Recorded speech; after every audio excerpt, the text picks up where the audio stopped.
Salut à tous et bienvenue dans ce deuxième épisode de Gamer, votre émission de jeux vidéo sur Pertuis TV.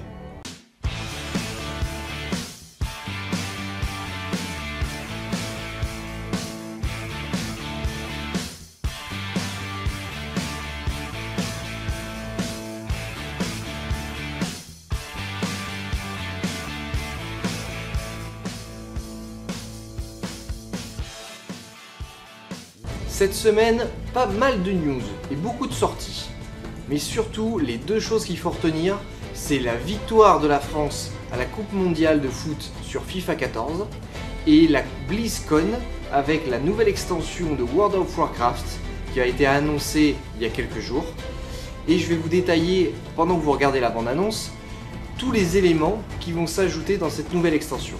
Donc on regarde ça et on se retrouve pour le test après pour Assassin's Creed Black Flag.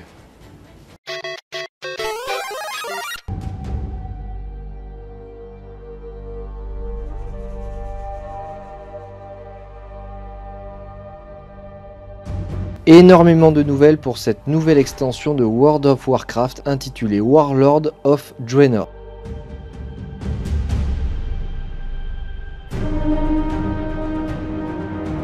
La guerre est l'essence même de ce monde. Vous pourrez retrouver de nouvelles skins. Pour l'instant, seules celles des orques, des nains et des gobelins sont disponibles.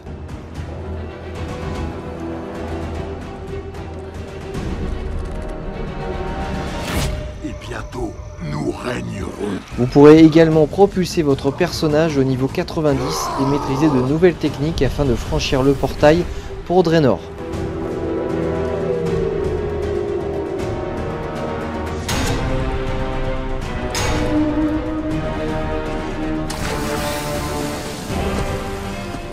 Né pour conquérir. Cette extension vous permettra aussi de pouvoir créer un village complet, donc que ce soit avec des fermes, des étables, armureries, ateliers d'artisanat, pour établir un commerce, développer des quêtes et de l'équipement. Évidemment, quand je parle de quêtes, il y a également des quêtes principales qui se développeront avec cette nouvelle extension.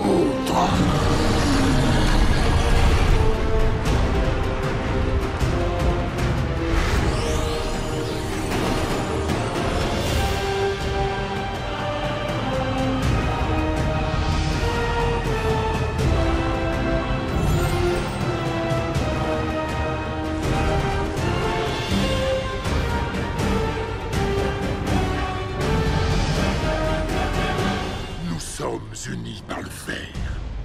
Notre volonté est inébranlable. Qui se dressera contre nous?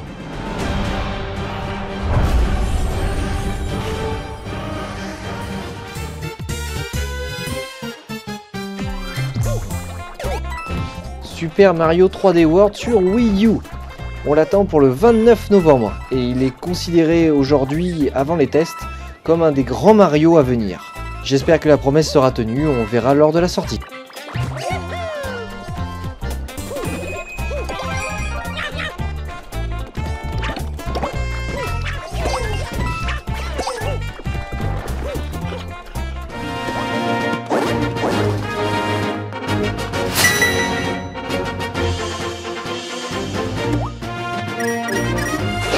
The Legend of Zelda A Link Between Worlds sur Nintendo 3DS. Alors il faut savoir que ce jeu fait le lien avec le jeu sorti en 92, A Link to the Past, sur Super Nintendo. Le petit plus de ce jeu, c'est que Link pourra se changer en papier et s'incorporer dans les murs. Je vous laisse regarder cette bande-annonce qui nous promet un jeu splendide.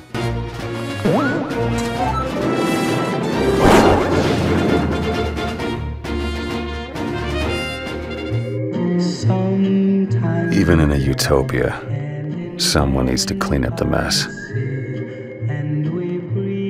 And that's where I come in.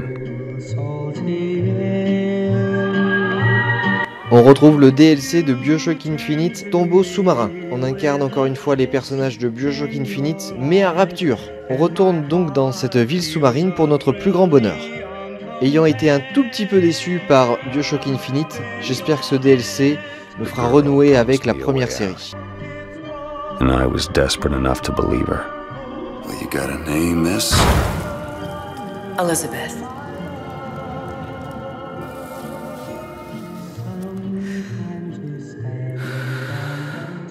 You can call me Elizabeth. We were all buried at sea. We just didn't know it yet. Le temps est venu pour la Terre de connaître la souffrance.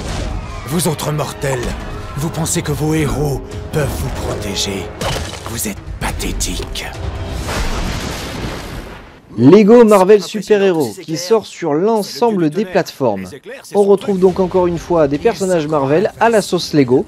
On avait déjà vu dans les précédents épisodes l'univers DC, surtout avec Batman, se légotiser. Je ne sais pas si ça se dit, mais c'est pas grave. Et des casques à cornes. Il les collectionne.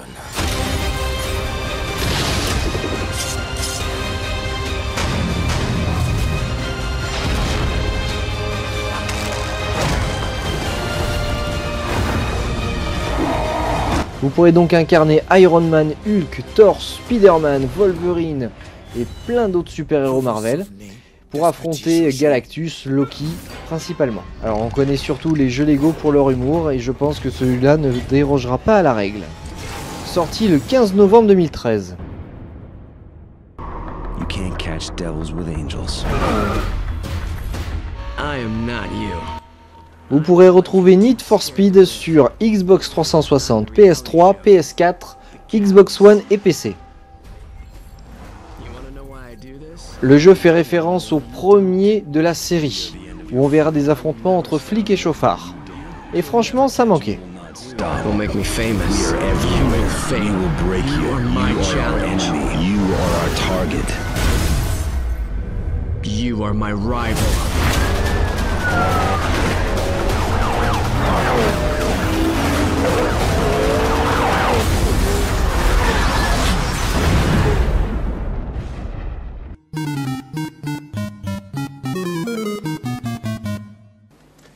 Dans cette deuxième partie de l'émission, on va tester Assassin's Creed Black Flag. Donc c'est une licence très connue d'Ubisoft. Il y a eu pas mal de numéros avant.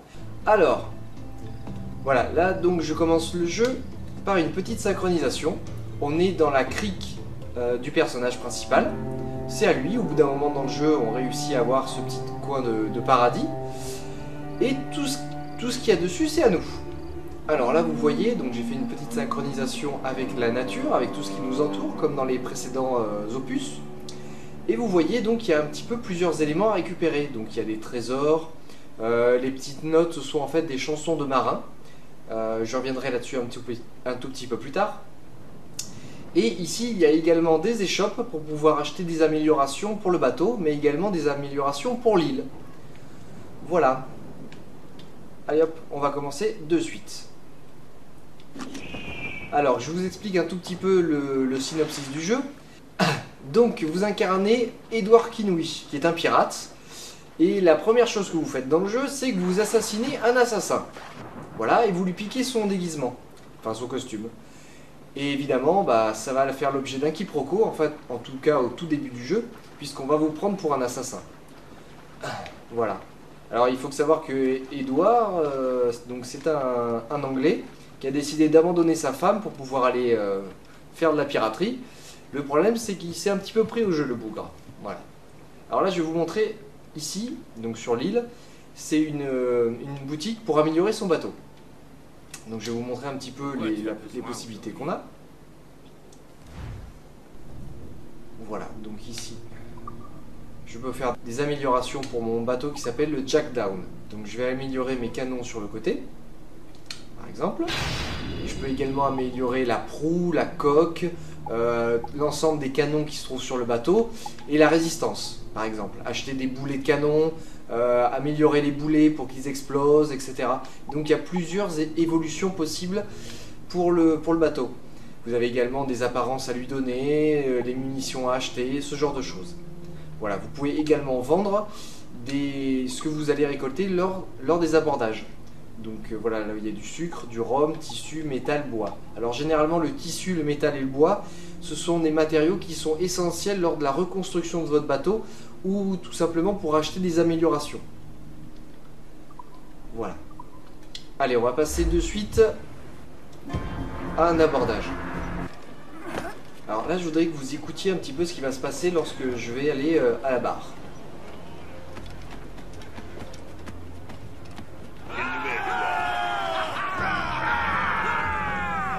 Voilà, il y a une super ambiance dans ce jeu en fait.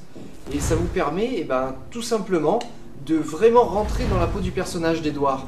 Voilà, les marins vont chanter, vont danser, Enfin, il y a vraiment un univers cohérent au niveau des pirates qu'ils ont créé dans ce jeu. Ils ont fait pas mal de recherches, les chansons sont travaillées, les expressions des personnages sont également très recherchées, très travaillées, et franchement, c'est hyper immersif. Voilà, donc ça c'est vraiment très très bien. Alors on va essayer de voir 3 éléments de gameplay. Le premier, donc un abordage. Le deuxième, on va aller pêcher un requin. Et le troisième, on ira assassiner quelqu'un. Alors là, vous voyez, juste là, on peut sauver un marin.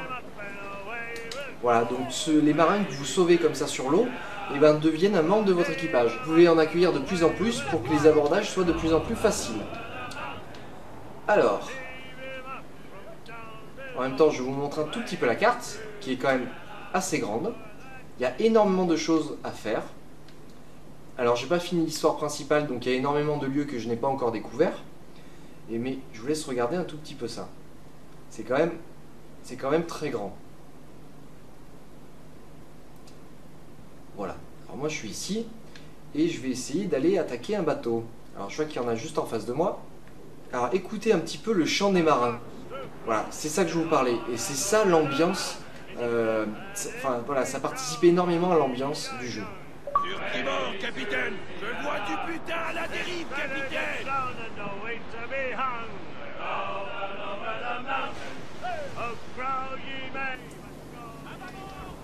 Alors, regardez un tout petit peu, voilà, là j'ai une longue vue, ce qui permet de voir les bateaux au loin, mais également de voir les denrées qu'ils transportent, ou les matériaux. Et du coup, on peut attaquer en fait les bateaux en fonction de nos besoins. Et ça, c'est plutôt pas mal. Alors, je vois qu'il y en a un qui est là-bas. Alors aujourd'hui, il n'y a que des petits bateaux.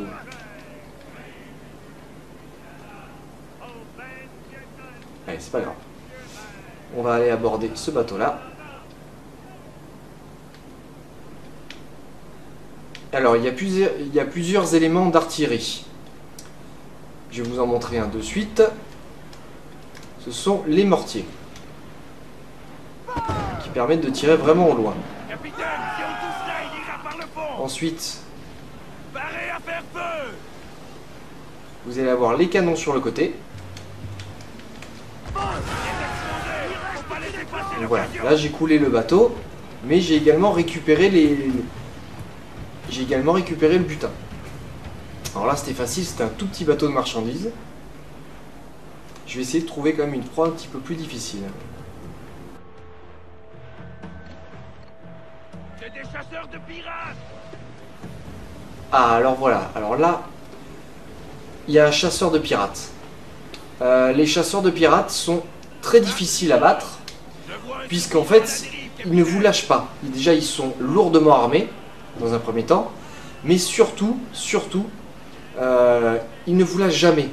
Même si vous faites des centaines et des centaines de mètres pour pouvoir partir, aller carrément aller chercher une mission secondaire ou une mission principale, ils vous pourchassent quand même. Donc le mieux à faire, c'est de les combattre. Ce qu'on va essayer de faire de suite. À vos postes, tunnel! Prêt à faire feu, capitaine! On attend les ordres!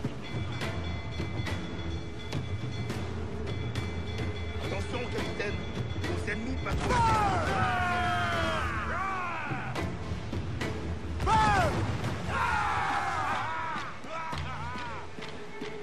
Capitaine, un coup qui est placé à cet endroit! Alors le truc c'est qu'il faut arriver à pas se retrouver sur le côté du bateau que vous attaquez, puisque lui aussi peut vous attaquer à ce moment-là.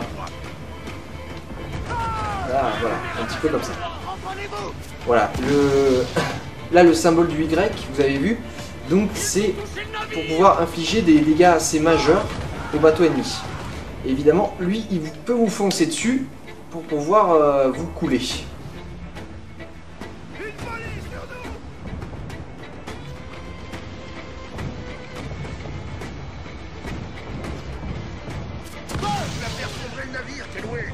Voilà, j'ai réussi. Ah, encore celui-là était facile. D'habitude, ils sont beaucoup plus difficiles que ça. C'est vrai que la difficulté des chasseurs de pirates est quand même assez démesurée. Voilà. Et des fois, surtout quand on vous attaque en groupe. Alors là, vous avez des fois aucune chance, à moins d'être vraiment très lourdement armé. Allez, on va passer à l'abordage. Alors, dans l'abordage, vous pouvez prendre un canon et tirer sur les ennemis ou directement aller les attaquer.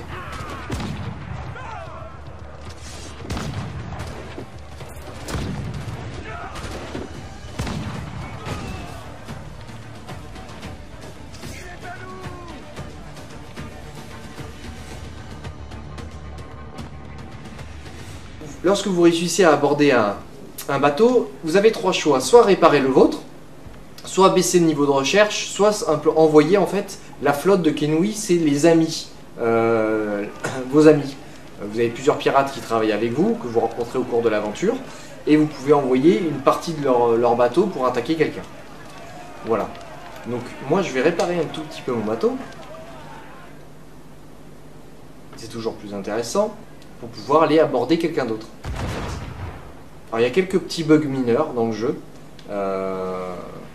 Mais bon, étant donné que vous êtes dans l'animus, un petit peu comme dans les autres jeux, ça se traduit par en fait un bug visuel qui est scénaristiquement, on va dire, cohérent.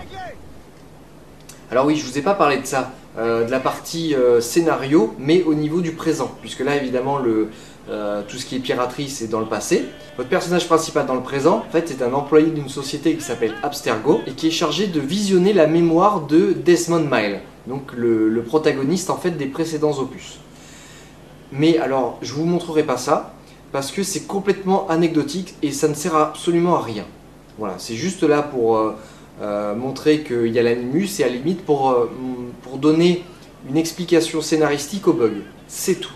Sinon, l'intérêt est complet. Enfin, ça n'a aucun intérêt. Voilà. Donc voilà un petit peu comment on aborde un bateau. Maintenant, je vais vous montrer la pêche. Parce qu'on peut pêcher aussi. Et là, on va aller pêcher un requin marteau. Allez, pourquoi pas. Allez, on va aller pêcher le poisson. Je vous laisse un petit peu profiter des graphismes et surtout de la musique.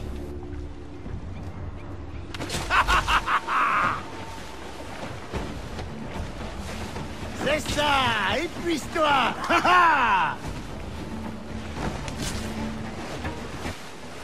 Il faiblit.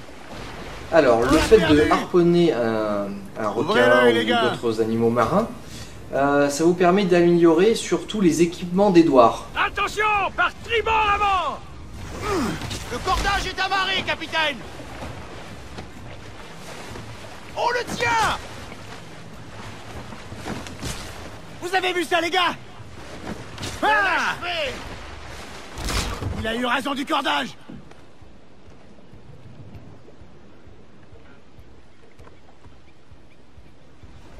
Attention, par bâbord avant. C'est ça, les gars. Il tire, capitaine. C'est vraiment... Alors, des fois, il faut avoir plusieurs morceaux de requins, enfin, chasser plusieurs requins pour pouvoir améliorer l'équipement du pirate. Donc voilà, un petit peu comme dans Far Cry 3, on peut chasser des bêtes, donc que ce soit sur les îles ou dans l'eau, afin d'améliorer l'équipement d'Edouard. Donc là, par exemple, j'ai déjà amélioré mon étui à pistolet. Là, je peux améliorer ma bourse à balles, numéro 2. Et maintenant, je vais vous montrer à pied un petit peu les missions d'assassinat. Alors, on va aller à La Havane.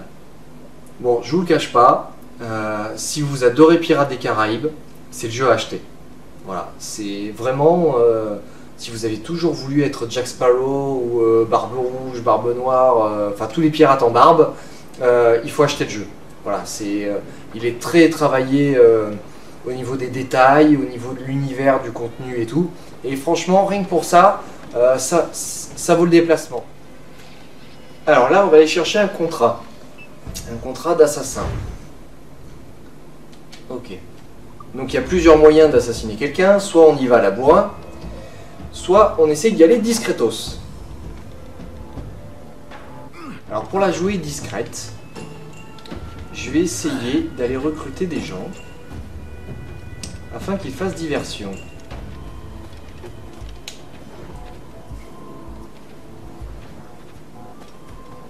Normalement ils vont me suivre.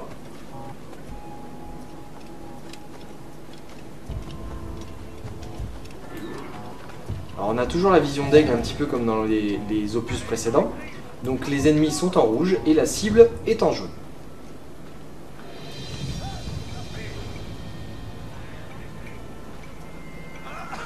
Donc voilà, normalement si je me mets au milieu des gens que j'ai recrutés, ça me permet de passer inaperçu. Encore faudrait-il qu'ils se déplacent comme je le souhaite. Donc hop, j'en passe en vision d'aigle et vous voyez donc je peux également me cacher dans les fourrés afin de passer inaperçu. Ce que je vais peut-être d'ailleurs faire.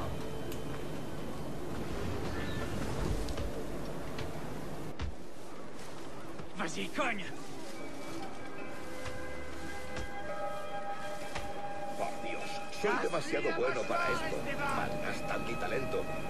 Alors, je peux pas envoyer ceux que j'ai recrutés, je peux pas envoyer les faire diversion, par contre je peux leur demander d'attaquer.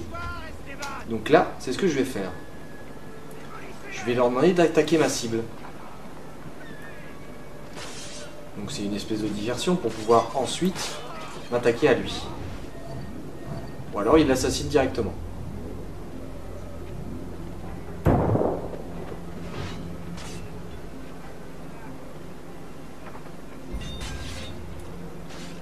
Voilà, je vais utiliser la médaille.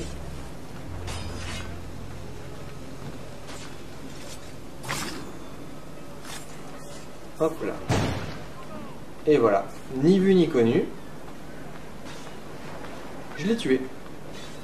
Des fois il faut un petit peu partir parce que il y a un gros défaut au niveau de l'intelligence artificielle. C'est que les gardes, des fois vous repèrent à 150 km. Vous êtes sur 2 ou 3 toits de votre cible, mais c'est pas grave, ils vous repèrent quand même. Ou alors ils vous captent pas du tout. Du tout. Il n'y a pas en fait d'entre-deux. L'IA est vraiment pas assez poussée, pas assez travaillée. C'est dommage. Un petit peu en fait comme dans les épisodes précédents. Donc voilà un petit peu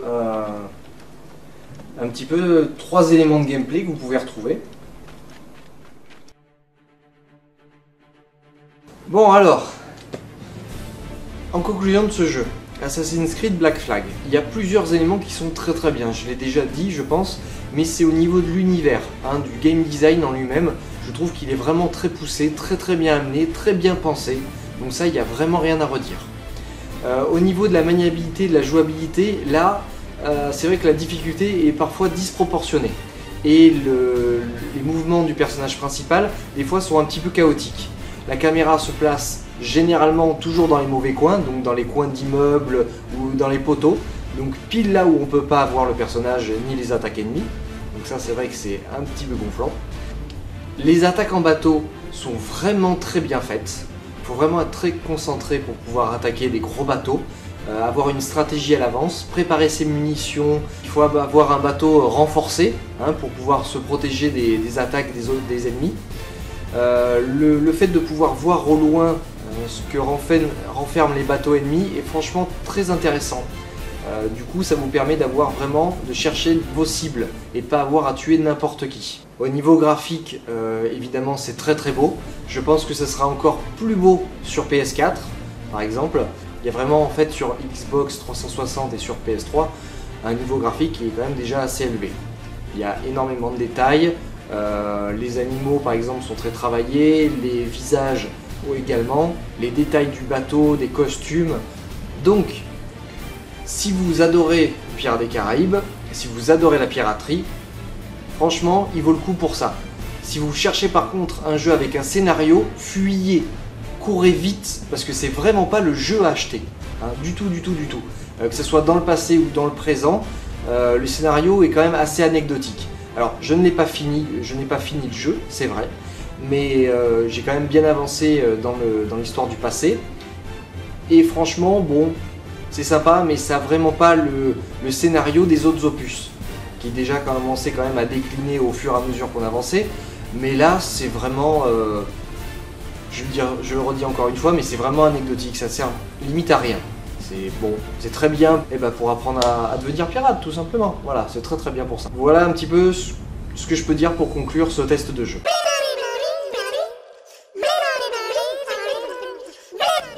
Dans la troisième partie de l'émission, on va parler de Rayman Legend. Donc c'est un focus plutôt qu'une rétro. Tout ça parce que j'ai fini le jeu et je voudrais vous montrer 2-3 niveaux spéciaux que je trouve vraiment fabuleux. De par leur difficulté, premièrement, mais aussi par la créativité dont ont fait preuve les créateurs du jeu. Donc voilà, je vais vous montrer tout ça de suite. Donc là, en fait, ce sont des niveaux musicaux. Je vous laisse regarder et écouter surtout.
Voilà.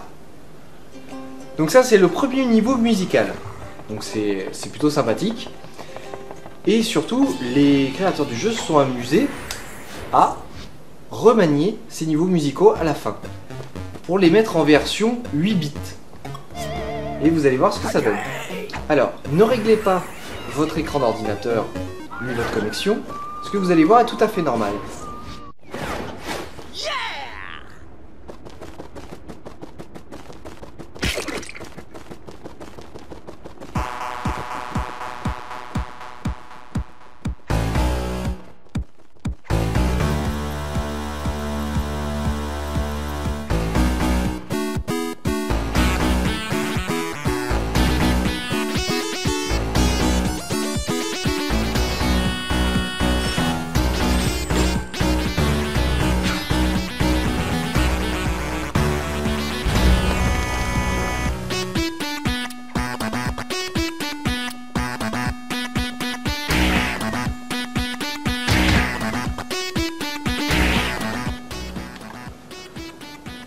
Voilà, donc ça fait partie des niveaux qui ont été remaniés en version 8 bits.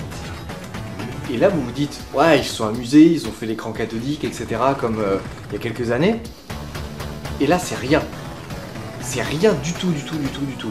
Non, je vais vous montrer un niveau.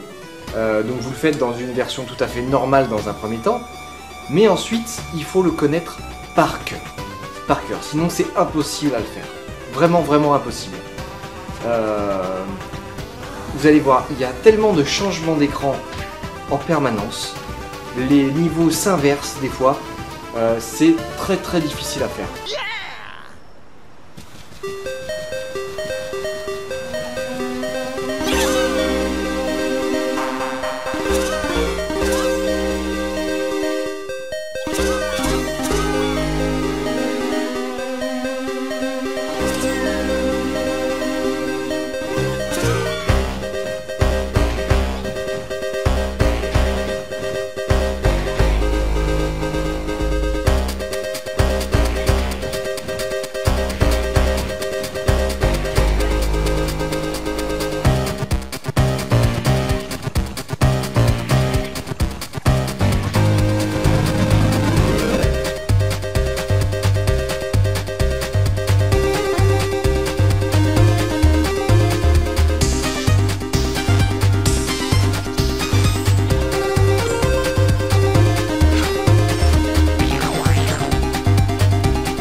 Aïe.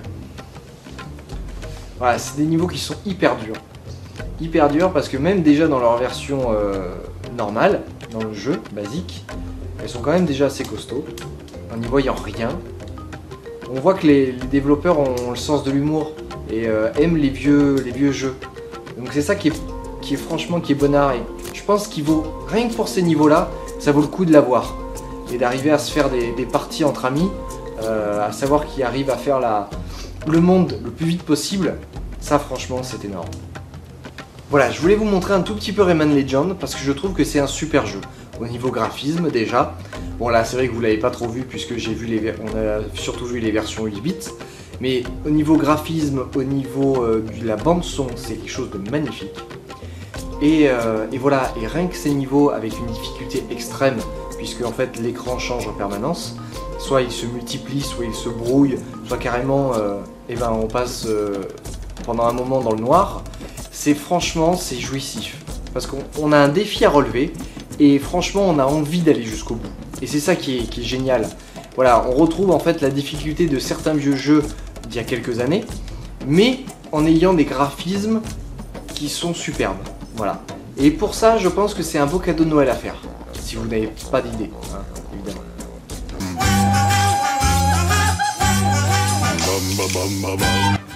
Donc on se retrouve en cette fin d'émission et j'espère que le test d'Assassin's Creed ainsi que le focus sur Rayman Legends vous ont plu.